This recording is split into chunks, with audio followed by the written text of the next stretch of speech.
Jeff, Oh. totoo ba na yung Diamond at Platinum Records ng singers ni Mr. Rodente yung ginagamit nilang plato? Siyempre hindi.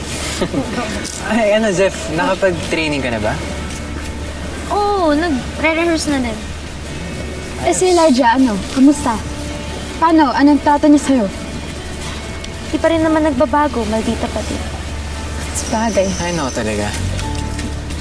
Wala man lang magagawa.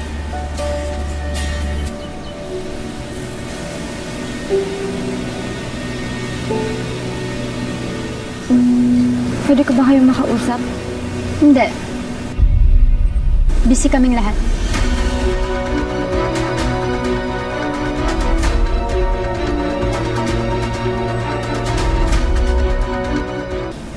I'm sorry.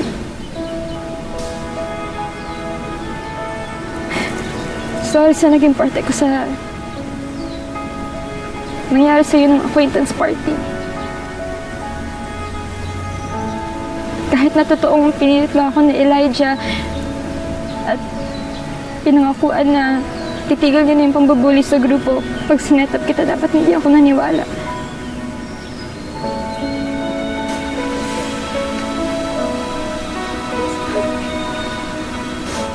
Pumayag ako kasi gusto ko kayong gantihan. Dahil sinaktan niyo rin ako. Feeling ko nun, inabandanan niyo ulit ako.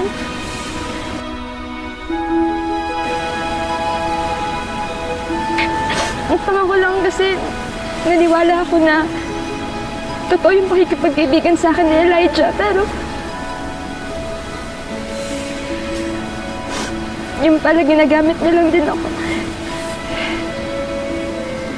para sirain ka, Zed.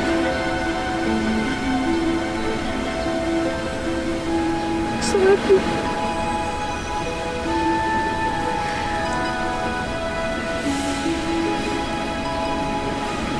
I'm sorry. Sorry din, Livy. Totoo naman yun eh, nabando na talaga kita eh. Nung marinig ko na interesado si Mr. Rodente na i-manage ako, kalimutan kita. Kalimutan ko kayong lahat. I'm sorry. Sorry din. Sorry.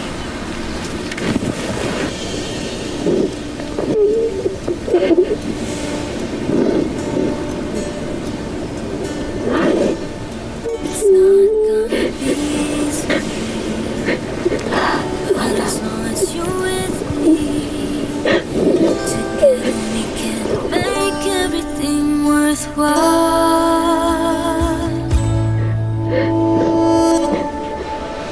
Zeph! Ano? Ganon-ganon na lang yon? Pagkatapos tayong paglaruan ng barkada niya? Tsaka paano tayo nakakasigurado na hindi lang tayo sineset up ng babaeng to?